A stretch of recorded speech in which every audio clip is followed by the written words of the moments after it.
Welcome to the podcast, Dr. Ash Hamilton, rehab specialist and osteopath. Man, how are you? I'm good, man. Thanks for having me. Mate, you're welcome. What's been happening? Not a lot. Transitioned to a new clinic, moving suburbs on Saturday, and yeah, just getting in the role of it for 2022. Tell me about that. What's happened with the change, or what's brought on the change? Brought on the change? Yeah. Look, it kind of starts back about 18 months ago, but been kind of really trying to find where I want to go, how it connects, and I've kind of had a bit of tastes of different environments, different scenes, and it's kind of helped direct me in certain directions. Mm-hmm. And about a month ago, kind of evaluated things and nearly left the industry, to be honest with you. Really? Yeah. I'm surprised to hear that. Yeah. Because, I think you're a really worthwhile voice in the industry, something that the industry needs. And from everything that I've gauged in my observations or experiences with you, is you're a pretty passionate guy about what you do. Yeah, I appreciate that. And I think that there's definitely a degree of that. And I think I've started finding my voice. I've started getting a little bit louder on Instagram and kind of posting my opinions and views and trying to keep that respectful at the same time. And I think that a month ago when I kind of sat down and kind of evaluated things, there was part of me that was like, why am I unsure about the industry? And what would kind of like keep me in it to kind of like, keep that fire, like make me want to get up every day and keep doing it. And I think I've started finding that, and now I don't know what it is, but there seems to be momentum building behind that. And yeah, I'm passionate again. So that's good, man. I mean, I understand what you mean in a sense that, I even, as somebody who's quite passionate in, the fitness wellness space, have a lot of distaste for the industry and have found myself at many times feeling, I guess, exhausted or somewhat done or frustrated with it, which perhaps has at times been more indicative of the need for change and my own, I guess, evolution within the space of which I'm working with. And perhaps maybe it sounds like you've kind of done the same thing there. Yeah, definitely. Is there things that have kind of like come up for you that have kind of really made you reflect on that? Without being a little bitch, it's kind of like I know how hard I work. Yep. I know where my motivation comes from, being quite a deep-rooted place of emotional care, I guess, and then seeing an industry that could be described as nothing other than saturated by a lot of bullshit. Yep. Yeah. A lot of bro science, a lot of, just Instagram influencers that have really blurred the lines of things that all fall under the umbrella of health and fitness. But there are so many unique pillars that could include bodybuilding, could include powerlifting, could include general population, rehab, strength and conditioning, naturopathy, nutritionists, dietitians, somewhat pharmaceuticals. It's a big umbrella, and I think those lines get really, really blurred. And I think it's important that we take the useful pieces from all of those different facets within it, because they're experts within their niche. But I think there's a big gap in where I suppose people have an ability to dissect that and then help apply it to themselves. And I guess that's just where my frustrations, I guess, long story short there, come in that perhaps the value we have to bring at times gets diluted or washed out because of the noise that surrounds us. Does that make sense? Yep. I can you feel a bit the same? Yeah, 100%. Yeah. So if you didn't... Well, there's two things I want to ask you.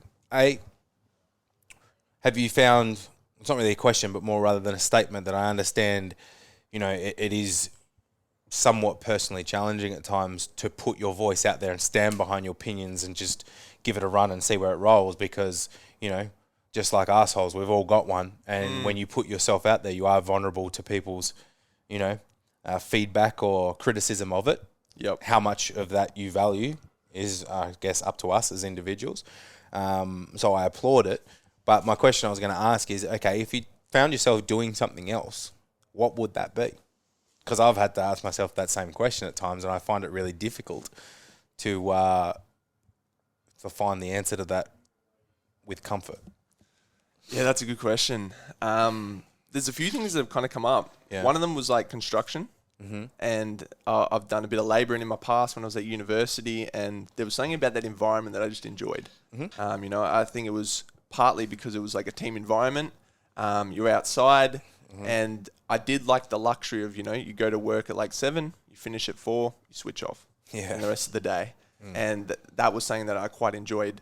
The other thing that has become quite a passion, a bit of a value is, I guess, psychology and human behaviour. And you know, just like most things, it's like if you found benefit in something, it then becomes like this value of yours. And I kind of had to decide, it's like, do I want to go down that psychology route and like, you know, maybe go back to university, which was a scary thing to think, you know, another 6 years on top of already having done 6 years. So that was something that I was definitely pondering because I've seen the benefit that that's had in my life. And you kind of talked about putting stuff out to social media and stuff like that. And long story short, a lot of the stuff that kind of got me into this was I went to an accountant and they said to me, they're like, Ash, you don't have a business issue, you have personal issues. And I was kind of like, you know, didn't expect that type of answer. And long story short. And if it hit hard, it probably was true. Yeah, 100%. And it kind of made me step back and be like, whoa. And then, you know, went down the rabbit holes. But putting yourself out there is something that I struggled with. And the more I tap into like psychology and overcome those things that were holding me back, the more I'm able to get my voice out there. And, you know, there's been times where I've kind of like gone hard on social media. I maybe put something out there a little bit more vulnerable, a little bit something that's, I guess, triggering or confrontational. And I'm sweet. I'm like, oh, that felt good. It wasn't that scary. And then I go back into this rabbit hole because, you know, maybe a mate makes a joke about it, or someone that you respect, or someone that, you know, value their opinion of you, maybe says something, and it kind of makes you start being like, oh, I don't know if I like that. So I get that completely, especially like starting out on social media, you know, business ventures, maybe even 10 years ago nearly, you know, I felt a great degree of that, the whole faking it till you're making it kind of thing. It's like, here I am talking to an audience of 200 people, mate, who gives a fuck about what you're doing in the gym kind of thing. And, you know, definitely was subjected to many judgment amongst the friendship group. And, you know, it's probably taken, you know, 5 years at least until perhaps some of those judgmental voices actually then return full circle with their hand open going, hey, have you got 2 cents for me about what they're trying to do now? You know what I mean? Which is a nice little tick when it comes around for sure. But, mate, something you said there, like how much, it's such a positive message because how much of our physiology is affected by our psychology? Oh, I didn't realize the extent. And as I said, the more I kind of explore my own self, the more my physiology changes. And, you know, I've gone through a bit of, you know, some times where like my physiology started playing up. I've had some gut issues. I've had anxiety. I've had like a range of different things. And like, I had no idea that it was linked back to my psychology. Oh, yeah. Yeah. And like, you know, now one common thing that I see in clinic is like when someone's had a big injury or an injury, there's usually a psychological stressor around that period in their life before they have these onset of maybe symptoms, or maybe it's back pain or a range of these things. Well, how much does psychology and mood change posture? Yeah. Which probably goes into lifting technique because of just where you've spent your time. You know, you'd be more credible on this thing, but when people talk about posture, you know, and corrective exercises, sure, there's things that will probably be advantageous for us to incorporate on a more frequent basis to address postural, structural balance and function and so forth. But at the end of the day, I believe that your posture is, I suppose, an end result or a reflection of just where you're spending a lot of your time. And if you're in a low state of consciousness and mood, perhaps that's having contribution to posture. Yeah. And it's funny you say that because I was talking to another osteopath yesterday about this. And, you know, I don't have a big study to kind of confirm this, but I've started observing some things, and it's foot shape, right? And let's just simplify it and say that it's like a flatter foot and there's more of a rigid foot. And talking to some people that I know, just even how their physiology seems to be different depending on that foot shape. For example, I have a friend who has extremely flat foot, has behaved in some very like, sympathetic, really like energy driven like behaviors, like lack of recovery, and he seems to perform. And it seems like he's more robust. So for those listening, we're talking about sympathetic, not as in empathy, but rather your nervous system. Yep. So more of a fight or flight, very, go, go, go type mentality. And he seems to be very resilient, very robust, seems to be able to go on with his day. And someone who has more of a higher arch, it seems to be those people seem to have like their nervous system isn't able to tolerate as much stress. Yeah, right. They seem to have certain issues with certain movements. And if you kind of break it down, if you think about like a foot, even if you wanted to say metaphorically speaking, it's more grounded. There's more surface area touching the ground. And then someone with a rigid foot, they've got less surface area touching the ground. They've got less sensory input. And it's been interesting to observe because I've got a bit more of a rigid foot. Because people traditionally kind of label flat feet as a bad thing. Yeah, they do. But do you think it's probably what's more important is rather its function than necessarily its appearance? If someone can go, so I believe in like continuums or like, polarity or left, right, up, down, internal rotation, external rotation, sun, night, you kind of get the idea. Yep. And it's like, if you have a flat foot, that's one side of the continuum. But then you've also got middle and then you've got the other side, which is more of a higher arch. And it's like, if someone has a flatter foot, but can get themselves and create an arch and then go back into a flatter foot, well, then you've got a full range of motion. Sure. It's when you can't get out of a certain position or out of a certain state, or you can't, as we talk about the nervous system, more of a sympathetic, fight or flight response. Issues arise when you can't get out of that into more of a parasympathetic rest and digest. So that's when I see issues arise, is whenever someone is stuck on one side of the continuum, and you can even take this in terms of an injury standpoint. It's like people are really good at going into shoulder flexion. What happens when you look at the other side? Shoulder extension. And you'll find that a lot of issues arise.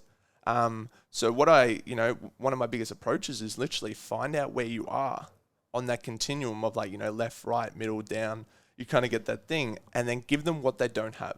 It's kind of like, someone's very sympathetically driven. If you can get them into more of a parasympathetic state, you usually notice that the body and things start clicking and working out really well. So that's saying that of kind of thing. And with like kind of back to your posture thing, if you look at the ability of kind of like to produce force, we need to be able to produce force, and usually that's associated with a flatter foot. So I like to relate things back with injuries to like gait, so like walking. I believe functional is like breathing and walking. And when someone walks, we start by hitting the ground with our heel. We then rock onto like our foot, which is called like mid stance, and then we go into a toe off position. Now, a lot of the time, to be able to produce force into the ground, we need to be able to create that flatter foot, if that makes sense. And what I find, and I'm going to try and link this back to like posture, is that people that have a flatter foot can produce more force into the ground. And that, I don't know, it seems to be linked to this greater ability to withstand stress and force. And it's kind of like, I'm going bit on a tangent here, so please keep going. Try and link it in. I'm going to break off and say, if you've ever seen someone who has anxiety, right? They're very chest breather. They're like breathing through their mouth. Their chest is up. Their rib cage is flared. Yeah. Right?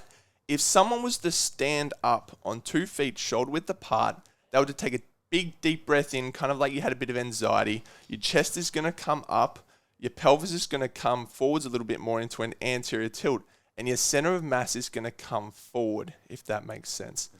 Now, a lot of the time, if we think about this, if you're on the edge of a cliff, right, and if you were to rock forward, it's like kind of like you go into the tippy toes, weight in the front of the foot. It's kind of like you're falling.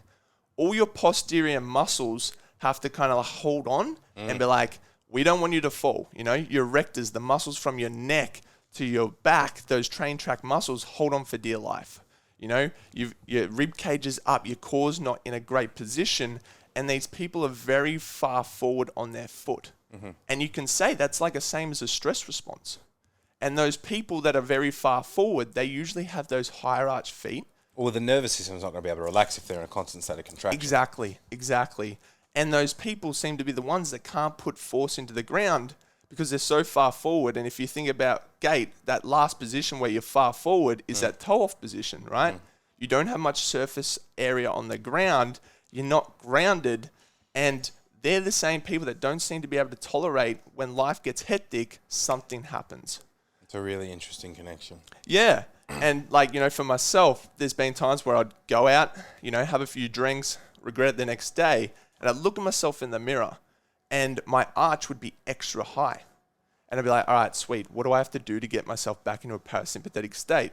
I'd exercise, I'd eat well, I'd go to the beach, I'd ground myself, and I'd suddenly start noticing there's a lot more movement in my foot. There's a lot more surface area on the ground. I feel a lot more calmer, and it's been an interesting connection that I've made. And it seems to be time and time again, the people that have, I guess, a lot of head noise also seem to have very high, rigid feet, also don't seem to be able to tolerate a lot of stress when life gets hectic. And they seem to be the ones that struggle when it comes to producing force into the ground. Yeah, that's really interesting. And I mean, earthing, it's such a simple and probably something that we've taken for granted, you know what I mean? In the modern world, we have this physical disconnect from the Earth's surface due to, high-rise apartment buildings and modern footwear, how many of these postural or even just functional issues do you think being, magnetized by the wearing of modern footwear? You know what I mean? Like, I look at so many people's, the first place I start in an assessment is at the feet. Take your shoes off for me, cool, perform this, perform that, see what you can do. Okay, lift your big toe for me without lifting any other toes off the ground. So many people don't have even the coordination to get there. So, if you can't even neurally connect with something, well, how do you improve it? And, we've got to get some blood flow going, and everything goes upstream because, again, we're talking about high arches being a bad thing, perhaps in the state of your nervous system.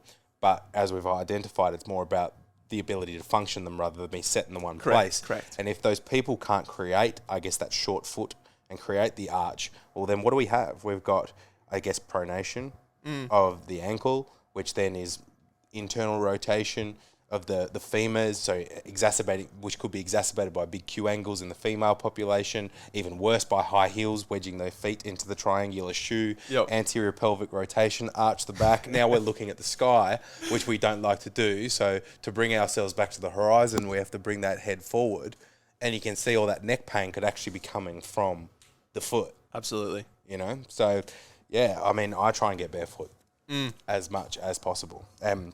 There's very good research out there about barefoot connection with the Earth's surface and, cortisol reduction, oxidative stress, all those kinds of, elements.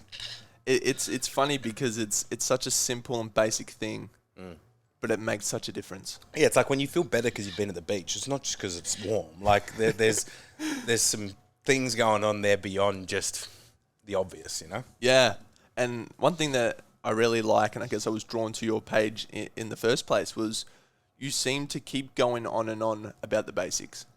And it's funny because a lot of the time you're putting out your content of what you would do in a consultation. Oh, yeah. But people want the fancy. They want the quick fix. They want the instant gratification. And I say to a lot of people, how I treat people, most of my content is on my page. Yeah. It's ironic, isn't it? Then they want to pay me. Yeah. And I'll do the same thing. I sometimes feel bad because it's on my page. Yeah. And I think that's one thing that I've had to strip myself back and kind of come out of those rabbit holes. And I say it's like the fancy stuff and the party tricks are cool. Yep. Right? And they're great to have and they have a time and place. Absolutely. But that 1%er counts for probably less than its 1% if the 99% is not there. Yeah. It's like if you can't do the basics of movement and food, sleep, and probably psychology, you're going to be setting yourself up for a pretty shallow bottleneck. Yeah. And I think I've been attached, and that's one thing that I've had to really strip away is so many areas in my life have wanted that instant gratification now, the fancy, even pursuing, personal development in my field and outside of fields. It's I'm looking for that quick fix. Even example of I did some gut stuff many years ago, had every supplement under the sun, and things didn't improve. What was one of the most basic things? I was under eating. My body was in this prolonged chronic state of not getting what it needed. And as soon as I went into like maintenance to surplus, the food quality wasn't as good, but things improved just because I was under eating. Yeah, there was more nutrients available one way or the other. Exactly. Yeah. And that was just an example of like, I was wanting all these supplements, these things to kind of like fix things, but I wasn't nailing the basics of, am I eating enough food? I think people just overlook the simplicity of what that word means. Supplement. Like, you're supplementing what you can't get in the nutrition, you know? Yeah. Rather than people doing it the wrong way around. And again, there's a spectrum of these things. Like, if I'm dealing with, you know, a high-performing CEO who's on $400,000 a year, and they can afford the whiz bang of everything, and I know I'm going to accept their limitations of time availability while also having a family and having their responsibilities there. And cool, all right, you're not going to get your nutrition perfectly, but you have a budget that you can afford $1,000 a month on supplements. Yeah. Well, cool. That's not detrimenting anything to you. So let's do that. I'll give you the best that you can get with what you're willing to accept, because at the end of the day, it's not my decision. I'm here to help you. Yeah. In what way fits your lifestyle and your preference. But if you're, you know, someone who's just of the general population who's on, you know, let's call it the average income, that's not really a feasible option for you and shouldn't be where your priority and focus is. Yeah. It needs to be back on the basics. And that's why I love the saying, like, you know, consistency beats intensity every time. And, you know, context is like, just like you said, context determines whether you need to get fancy or whether those rules change for that specific person. But everyone likes to think that, you know, the fancy stuff applies to their context when they're not even nailing those basics like you talked about. So, man, how long have you been, because I'm appreciating everything I'm hearing from you. It's even, in a way, not necessarily what I expected today, but how long have you been on this sort of path of self-exploration and delving deeper into your own psychology? Because that in itself is a decision that takes courage, because often what we're delving into is something that we are dissatisfied with or that we don't like about ourselves, which is obviously having influence on the surface level today about how you emotionally react to daily situations. And bringing that out of the subconscious to a conscious level, I suppose, empowers us to make change. But how have you found yourself on this journey? And how long for? Definitely 2 years. But probably the last years when I took all the learnings, you know, I think a lot of people like to read things, but how often do we implement and action it? And that's one thing that, you know, a lot of things I've done in my life is I've read it, I've had the knowledge, but I didn't implement it. And I think just like, unfortunately, it takes a lot of pain sometimes until we kind of wake up and be like, I want to change. And for me, that was when my ex left me. And it kind of left me with all these questions. And I'm like, started analyzing, you know, everything in the past, myself, my behaviors, because I was like, if I can figure out where it went wrong, she'll want me back. And like, that was kind of like a cool, you know, period of like focusing on the past. But the real transition kind of came when I started realizing that it was nothing to do with my ex, that it was things that were just playing out throughout my whole lifetime that just were amplified and came out in the relationship, if that makes sense. And as I said, a lot of it came back to like business. And the reason for that being is like when I was at university, I, you know, was like, everyone finishes with their, you know, their resume, and it'll be like, you know, your bachelor degree, and then you might do one course that everyone did. And I was like, I wanted to separate myself from everyone. So, you know, I did every pretty much course in Australia and online that was available. You know, it was like my hobby. I spent thousands and thousands of dollars trying to get all this information. And then when I graduated, I was like, sweet, people are going to come to me. I have all this knowledge. I'm going to help everyone. And it didn't happen. And then I started getting bitter. And then I started getting jealous. And anyone's success that wasn't myself, I never was truly happy. You know, you respond to the, you know, you make, oh, that's awesome. But I didn't truly mean it. I know exactly what you mean there. To be truly happy for somebody else's success means you genuinely love them. You know, and that is rare. And again, that like kind of took me a bit deeper. And I think there's many elements that I could talk about because I've pretty much tried to literally tear apart who is Ash Hamilton from when I was a kid to when I was at school to when I was in high school to when I was in university, and pretty much strip it back. And I think the biggest things that have made the biggest change is identifying patterns and beliefs. So beliefs was like, you know, for example, all these things that someone in your life has said to you, or maybe it's an authority figure in that position, maybe it was a teacher, or maybe it's a parent, or maybe it's a role model, and they've said things, And you've attached to it. and you've believed it. Yeah. I get And that. you know, one of them was, you know, at school was like every single report said Ashley is a distraction. Ashley distracts others. And like, that was my story. Or someone, you know, I wanted to do advanced English and they're like, Ash, like, I don't think you're capable to do English. And you know, all my spelling errors that I'd send to my mates, they're like, Ash, come on. And I'm like, I'm bad at English. And it's like, I'd attached this story to my identity and I was letting all these things run my life. You know, could go further and say with my dad, it's like me and my dad didn't have a good relationship. And it's like, that was a story that I was willing to hold on to pretty much for the rest of my life. Yeah. And the moment that I went in there, I was like, is this story true? And then even writing out a different story, you know, instead of Ashley is a distraction, Ashley distracts others. Ashley is an inspiration. Ashley inspires others. And it's like, bang, that story's not true anymore. And then you start seeing that this new story that you've created and chosen to live by starts playing out. So I think stories was one that I let so many people influence things and it's kept me small. And, you know, even beliefs of like, I was the black sheep of the family and things like that and how that has a play out. And it's like, if you feel like you're isolated for everyone else, it's like, you're never going to fit in. You're never going to feel like you're part of the community. You're going to potentially do things on a subconscious level to confirm these things. Be like, yep, I told you they didn't love me. They didn't like me. All these things. And I realized that they're not true. And then the patterns one, that's a big one as well. And it's kind of like, where do you start? But all these patterns and like one of the biggest things that has probably changed my life this year, which comes back to like, you know, in the relationship was I didn't trust myself. And, you know, we talk about getting out there on social media. If you don't trust yourself, because people don't usually make actions based... What do you mean by trusting yourself exactly? Do you mean your opinion, like, your knowledge, your expertise? I think it's trusting your word, that your word means something. So, you know, if you ask me and you're like, Ash, can you do this? And I said, yep. If my whole life, every time I've said yep, and I don't follow through with it, it's just pulling reference files and files into my subconscious or conscious and saying that I don't follow through. So when I said something like, you know, the hardest thing with me was when I was with my ex, she said, would you ever do that again?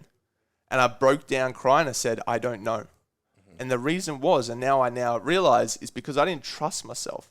I couldn't give my word and have it mean something because so many times my word hadn't meant something that it was of no value.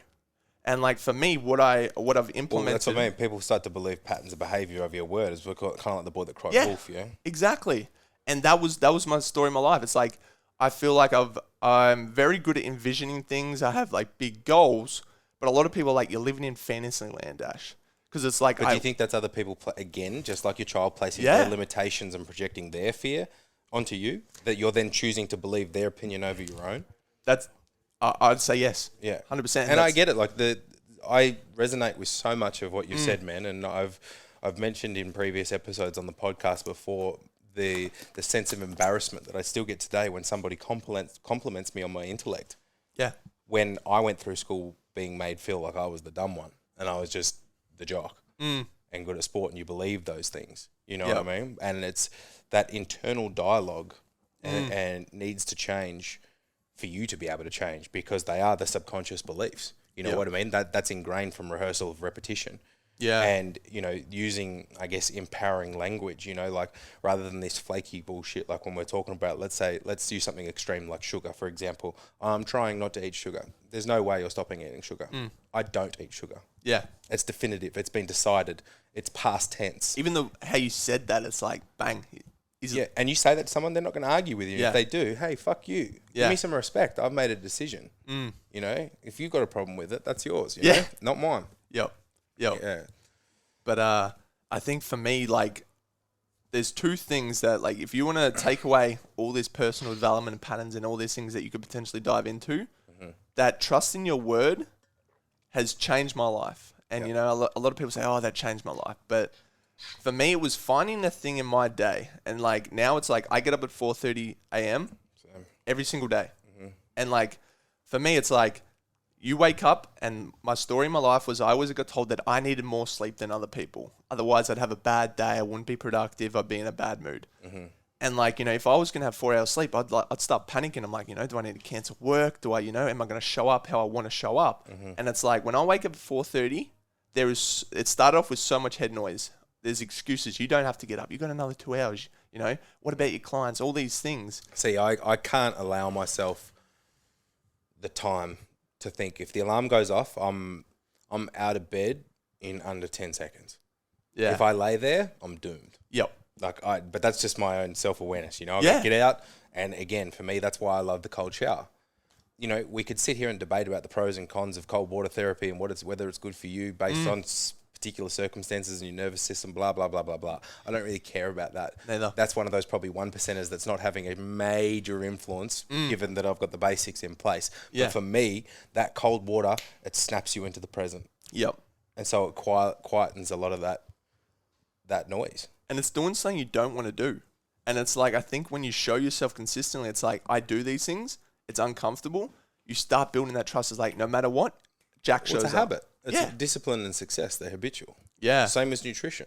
Absolutely. All of it's habitual. If we're consistently relying on discipline, I've said this a number of times, if you're constantly coming from a place of, avoidance or scarcity and relying on discipline, when you get tired, you get weak and you will break. So it's got to be habitual so that subconsciously, okay, I'm hungry.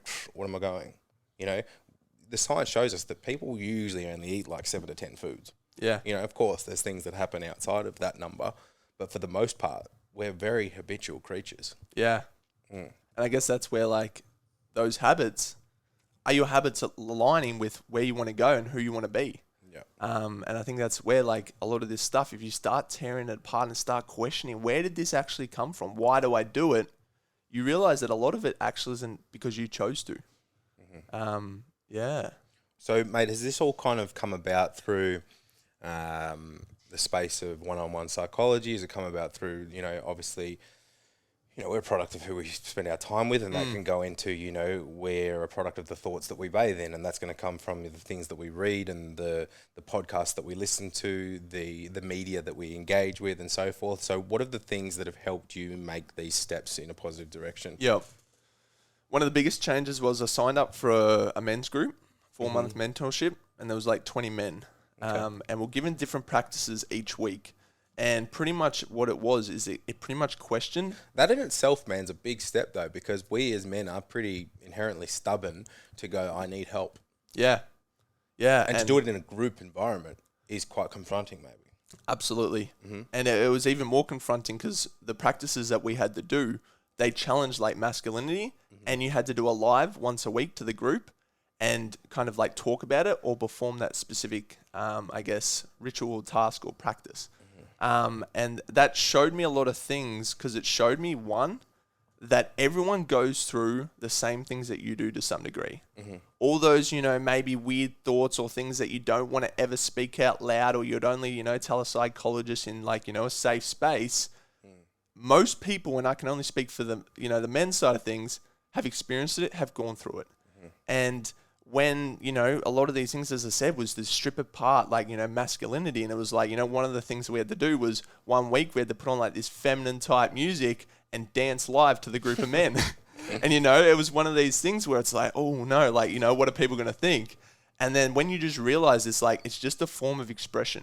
It doesn't mean anything. It doesn't mean because you enjoy dancing or, it's particular feminine music, whatever that is. But whether someone agrees with you or not, people love other people that don't care. Yep. You know what I mean? Yeah.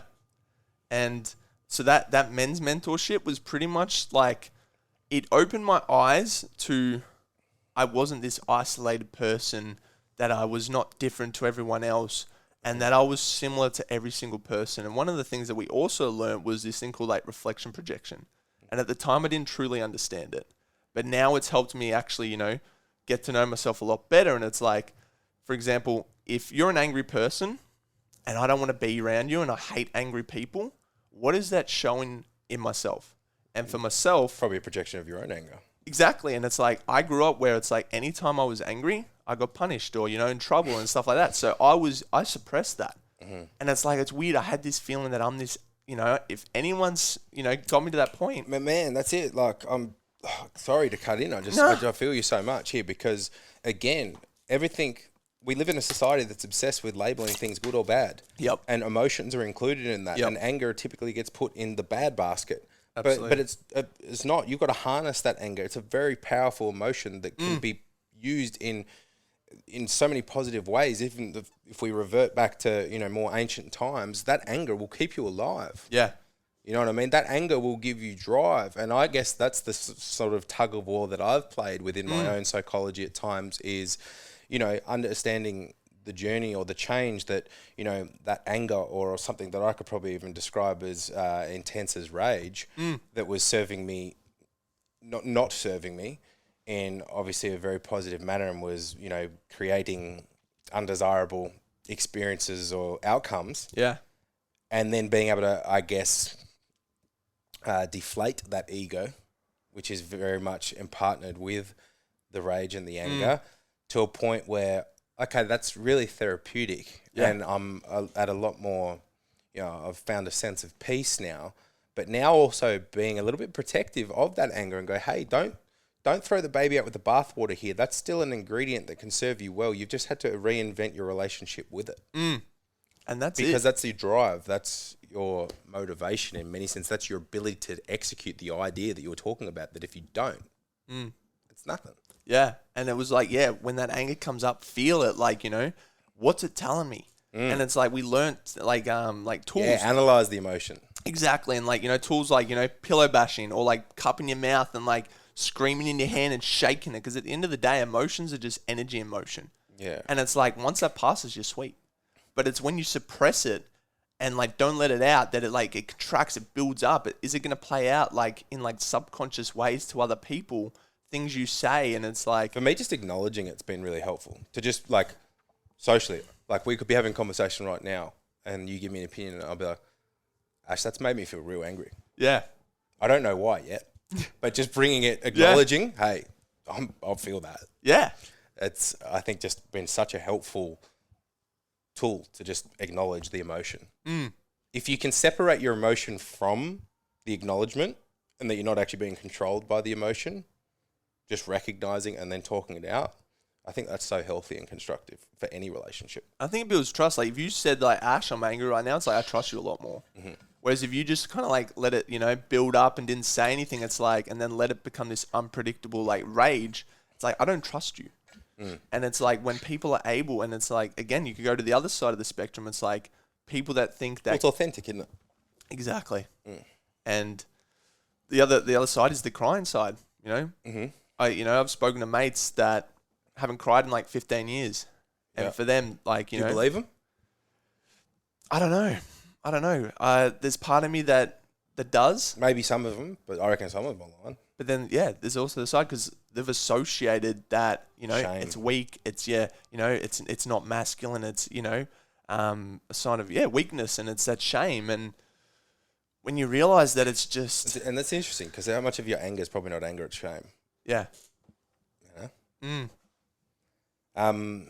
you do much breath work? It's something that I do on and off. I think that I'm trying to find where it fits in everything. Because I think just like any rabbit hole, people be like, breath work, it's going to change your life. And then, there's all these different types of breath work that you could do. For me, I'm trying to do breath work in terms of more of a cardiovascular, nasal breathing, because I know that's going to be more beneficial for my aerobic energy pathways. It's also going to be more beneficial for my rest and digest ability to get into that. So that's my form of breath work, and it works for me. Yeah. And I think that, take breathing and be like, all right, what part of breathing works for you? Like, what are you going to use? Like, you don't have to do Wim Hof. You don't have to do all these other types of breathing things. If you love it, if you enjoy it, it works for you, do it. Yeah, I don't mind the Wim Hof. It's quite cool. For me, I find it similar to the cold water therapy in that it brings me to the present. Because when you are not breathing for 2-3 onward minutes, it's pretty hard to be thinking about anything other than how bad you need breath, and what you're trying to do is basically ignore that overwhelming sensation to breathe. Yeah. And that in itself is very present. Yeah. You know? But yeah, how much, I mean, I think a breath as well sort of flirts with, you know, grounding and earthing in these things that are overlooked or under-considered, given their impact that they have on health. Like we look at mouth breathing, right? In the problems that can create in terms of, again, posture, jaw structure and dental structure, but also, you know, we're missing the 4-part filtration system through our nose that actually provides for us. And the sinuses produce 60-70% of the body's nitric oxide. So we're looking at vasodilation. So that's going to go into obviously physical performance and recovery, but also sexual arousal, erectile function, acetylcholine production. So your neurotransmitter responsible for memory, mood, probably dreams. You know, so many things that are just touched on there. And as you mentioned, it's rest and digest. So very parasympathetic in nature. And yeah, it's just something that I think we take for granted because for the most part, it's very autonomous. We don't have to consciously think about breathing.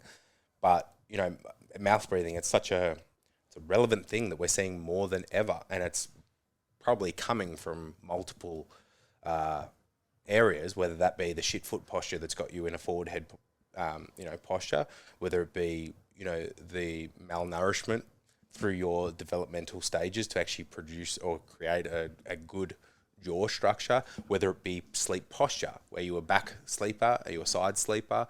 I don't know. It's kind of these things. Like, have you ever done mouth taping? Firstly, I love when you speak because it's like your ability to go into that depth. I could speak to you all day about it. Started doing mouth breathing last week, actually. You started doing mouth breathing? Sorry, mouth taping. Got you. Yep. Yeah, because I started reading a book called Oxygen Advantage, and it again talks about all those things that you were just talking about, the benefits of breathing through your nose. And for me, I'm a chronic mouth breather. You know, wake up in the middle of the night, dry mouth, that type of thing. And when I did that taping, and I started doing it in the day because I was like, I want to see what it's like when I'm awake, and then I'll implement it when I go to bed. And like, I instantly had this urge of anxiety. Like, I just felt on edge, and I didn't realize how much I crave mouth breathing. Yeah, right. But it is a confronting idea, because usually when I float it to people for the first time, they're like, "Are you crazy? You a psychopath? You trying to kill me? What are you doing?" Yeah, but afterwards, I did it for about 4 hours. Even how I spoke and articulated my words, I was so much calmer. And I just had more energy, I had more clarity. And as you said, all these benefits in nasal breathing, that if we have fallen into this mouth breathing state, it can have a cascade of like health implications. And if we look at the basics of you need to breathe to survive, and we were given a nose to breathe through, mouth breathing is more of a stress and, you know, sympathetic type breathing style. It's like you are missing such a fundamental pillar of health by neglecting it. But again, people look at all these fancy things and it's like, are you not sleeping, you know, because you don't breathe through your nose? Or do you have to go down the supplement pathway because you might be deficient in one, you know, B6 or something? It's like people want to go that way, but it's like, what's standing in front of you? And it's like, you can't breathe through your nose. Yeah. And for me, I sort of first discovered that I had some issues with it when I was, again, I've gone through some stages of having some compromised gut health, which has largely been brought on by lifestyle, but that I was eating foods that were triggering some histamine. So I'd get stuffy in my nose, and then obviously when you're asleep, well, I got to breathe, and if I can't breathe through my nose because of histamine congestion, then you start doing it, and then exactly waking up feeling like I cannot believe it's morning time. Like I feel like I just fell asleep. There is no restoration, and just exhausted and dry in the throat. Or you get things like, you know, chronic tonsillitis or something like that, because again, these air pollutants that perhaps aren't being filtered by the nasal system, you know? Yeah. And one aspect, if you want to look at breathing, even from like a rehab movement standpoint, right? Saying that in the movement rehab space at the moment is everyone's talking about breathing and rib cages. And I've been down that rabbit hole and I've kind of come back out, but it's still a very relevant component, an underlooked aspect of even training that people don't think about. And if you want, let's talk about shoulders, right? And it's like you've got the rib cage, you've got the shoulder blade that slides on the rib cage, and that positions the arm bone, right? Typically, people look at the shoulder, they're like, you've got a shoulder issue, right? Yep. But like, let's strip it back and look at the fundamental, kind of like you talked about the foot with potentially like neck pain.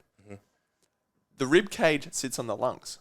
What's going to move the ribs? The lungs. And it's like, due to a lot of stressed kind of environments, people don't breathe in this 360 degree of their rib cage, and certain areas can't move. And I kind of refer to the rib cage as kind of like the road, right? And the shoulder blade is the car. And it doesn't matter how good the car is, if you're driving on a shit surface or a shit road, it's going to compromise everything else. And using different breathing strategies and getting expansion where there's all this compression starts getting more movement. When we've got movement, the body feels safer.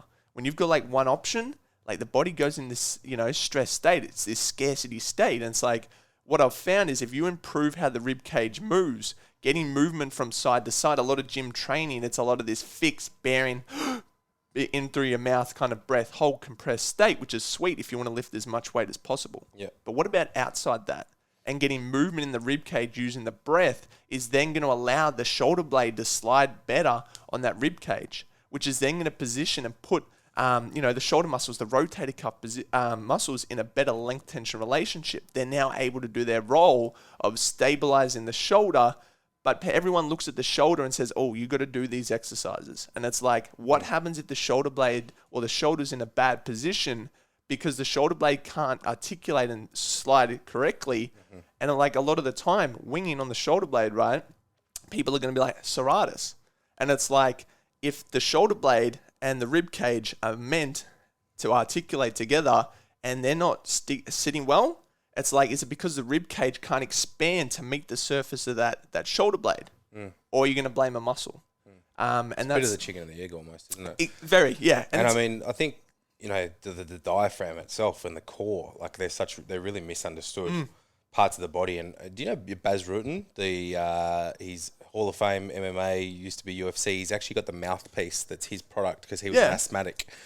Through his career, and he started using it. I've actually got one down there, and you can change the holes on the side. So obviously, the smaller the hole, the harder it is that the diaphragm has to work because of the amount of airflow. Yeah, and you can use it while exercising or while walking or doing cardio and so forth. Which is, and you feel it, man. It's ripping you. But he explained it more as like, the muscles of the diaphragm are essentially controlled by the breath. And then when people are doing their abdominal work, that nasal diaphragmatic breathing and exhalation to help with your perception of contraction, is such an important part. But he kind of explained it as, rather than like, think of a balloon like the lung, that as you fill the balloon with air, that pushes and expands the rib cage. But he kind of discussed it as that the muscles of the diaphragm, imagine like gluing onto the balloon, and that's what's pulling the lung open to allow the airflow into. And I thought it was just a really interesting way to think of it and explain it for sure. But it's one of my pet peeves, people talk about their core. Like, everyone gets told to turn on your core. You got a fucking F45, they'll tell you to turn on your core before doing this movement. But what does that mean? Yeah. Like, I know what my bicep is. Like, I've been squeezing that since I knew that I was 3 years old watching Superman, but what the fuck does turning on my core actually mean? And, for the most simple way to explain it, I say to people like, mate, what would you do if I was going to punch you in the stomach right now? You go, ooh. You kind of just did it. Yeah, without actually having to think. But then, adding a bit more context to it and breathing. We've spoken about mouth breathing and nose breathing so much. So, breathing through the mouth, we engage the muscles of the upper neck and the traps, and the shoulders will elevate, and you're not really utilizing that diaphragm. I almost think that, like, I've got a ping pong ball in my esophagus, and as I'm breathing through my nose, I'm trying to push it down. I like that. Into the abdomen. But then once we've got that brace, so like, sucking in, filling that with air and then holding that pressure, and then actually being able to maintain that tightness while I'm here still talking and while still breathing is just a whole nother level of core training that I don't think is actually given the respect that it deserves as a skill. So, people are wearing weight belts. Weight belts don't keep you safe. That's a tool to create neural connection for you to push into. But just having it on is like wearing a condom with a flaccid dick. You know, it's a waste of time. What are you doing? Yep. And then you have the people that wear it when they're doing like a lap pull down or something. Yeah, exactly. It confuses me, you know. Yeah, But there's one of the many things that we see in gyms of bro culture. Oh, absolutely. And like, if you even want to talk further with like the breathing, you know, one thing that I kind of teach people is, you know, let's talk about inhalation or breathing in is more of a sympathetic kind of movement. Yep. Exhaling is like more this parasympathetic rest and digest. Yep. A lot of people, their rib cage is stuck in this inhale position, and even just getting them to do a long extended exhale where their ribs can deflate, kind of go into that parasympathetic. If I breathe out and put my fingers on my abs, Well, it's almost like an eccentric diaphragmatic contraction, though. yeah. And it's like I feel Never my thought about abs that. just Yep. by breathing out. And it's like, Yeah. what else is breathing important for? It's like your diaphragm helps with like your lymphatic system. A lot of people that have these chronic conditions and inflammation conditions, what I do is I go in to the diaphragm, release it. They're nearly in tears because it absolutely sucks. And then they afterwards that I can breathe. Well, what about we could go further with that even. What about we could look at detoxification, or we could also look at just even losing fat, so burning fat. When we look at fat oxidation, I'm giving away the answer there. But most people assume that when they're losing fat, it's coming out in their sweat. You know, fat is oxidized and comes out through our breathing. So if you've got a compromised, I guess, breathing function, then I would assume that that's going to play out somewhere in your ability to mobilize and burn fat. Yeah, absolutely. Mate, you've you had a post recently, and I want to sort of wrap up on this topic because, again, I think it's really interesting. We should never wait for science to give us permission to do the uncommon, which was a quote by Dr. Joe Dispenza, which reminds me of one of the people that I've learnt the most from, Charles Poliquin. And, you know, he was always, I guess, science-based but not science-restricted in the sense that people criticised him for a lot of his methodologies used for, 2 decades that yielded Olympic medalists. Yeah. And if he had waited for the research to come out to validate his opinion, he probably wouldn't have had those Olympic medalists. So tell me a bit about your thoughts on such topics. I think it kind of starts with even like, the degree that I did at university. And I say that, osteopathy. And I say degree at uni because it's like how I treat now is a bit of this, a bit of that, a bit of this. Yeah, and I was hoping that it'd tie into it because, you do a lot of strength-based rehab. I'm not sure how much manual therapy you do, but I think comparing those two with their placement and, I'm interested to know your opinions on how to bet. And you obviously do it in the way that you think is best for the client. So, yeah, hit me. And osteopathy, it's a lot of people will look at it and say it's woohoo. It's like there's no science. There's no science to say that works. And it's like it's very hard to do a study or do the thing required to validate it through science to say that works. And it's like, how are you going to do a study to say that your big toe is causing your neck pain? Well, there's too many variables. Exactly. And that's what you need with science. It's like you need to be able to control these variables to be able to reproduce it enough times to say it is science. Anecdotally, though, if you've seen it happen 100 times, like we said, we learn to believe patterns of behavior. So if you've seen the same experiment that's not backed up, but it brings a positive outcome. Yeah. Exactly. And I think, if I was to flex my arm and I feel my bicep, I don't need science to say your bicep flexes your arm. It's like when you start understanding how things work, you can start piecing them together. You start learning different systems and see how they interrelate. You can start problem solving like that. And if I was to wait or read a research article to determine whether I'm going to try or implement that thing, it's like you're going to wait too long. And it's like I feel like there's so many people that are like, you need evidence-based. Or where's the research to say that works? And it's like, I understand the research is important for, especially in allied health to say you're doing safe practice. Yeah. But you need... Because it's quite a governed body, isn't it? Exactly, but it's like kind of like everything. It's like you need the science, but then you also need this anecdotal, like this is how the body works. If I understand that, I can piece things together and see what's missing. Well, there's got to be room for innovation, right? Exactly. So what do you think about manual therapies? Look, if you asked me 5 years ago, I would have said it's a waste of time. Yeah. And like just like everything, it's like I dipped out. I kind of, went hands off. That's what I do with my online and hence the hands off osteo. But now I also appreciate where it fits. Yep. And I think with the body, everything is literally manipulating the nervous system, right?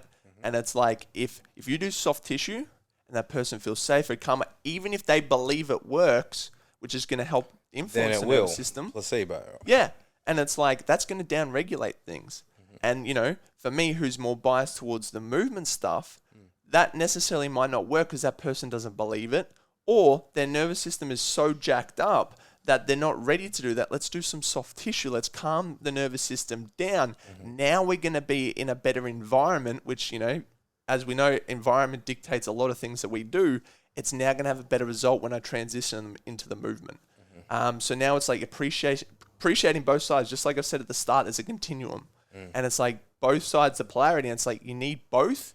I couldn't agree more. I think synergistically they need to work with one another because, you know, the nervous system is what governs range of motion, right? So it'll detect weakness. Therefore, cool, you can go dry hump the foam roller and feel good and loose, but if you don't now address the strength in that newfound range of motion, within a day or two, you're probably going to find yourself cramped back up into that tightness. So we need them both to work in conjunction with one another to perhaps create that temporary range of motion that can then you can work on improving stability in that range safely, ultimately, hopefully in time, giving you that improved mobility. Yeah, absolutely. And it's kind of like, you know, if you want to look at the psychology, it's like you go to a counselor, right, or whatever, you work through something, you feel great. What happens when you go back into the real world and face that situation? It's like, are you going to be able to integrate that? Is your nervous system going to be able to tolerate that to then make these lasting changes in your life? Yeah. And also, and if you're not improving after months, well, it's a biochemical issue. Yeah. So maybe it's nutritional stuff. You know, if the muscle's not healing, well, what are you giving it to heal? Yeah. You know? And that's where I think that you need to appreciate all these things of how they work together. And I think the more I do this, the more I think you need to become a bit more of a generalist. Oh, yeah. Instead of a specialist. Because, as you said, when are you going to look at nutrition? What happens if that person's under eating or not getting the nutrition? Or what happens if their recovery is shithouse? Yeah. And then, like, people, you know, as practitioners, and that's another story for another day, think that they're shit or not getting good results because they weren't able to help this person, but they missed the things that were the linchpin or the interference that's impacting their ability to benefit from the intervention that you provided them. 100%. I believe that so heavily that the future of whether it be medicine or health is requiring good generalists. Yep. Someone who has an understanding of the basic fundamentals of all aspects, because at the end of the day, very impressive the knowledge that someone can obtain by becoming a specialist, but Absolutely. they know more and more about less and less. Yep. You know? So yeah. Mate, thanks heaps for coming in. That's been a really in-depth conversation that I've thoroughly enjoyed, Ben. So good to catch up with you. Good to talk to you. Mate, where can people find you that are listening? Instagram's probably the best bet. Yeah. So just dr.ashhamilton. And from there you can find services, content, and you're welcome to reach out and message me if you have any questions. Beautiful. All right. Good man. Thank you, guys.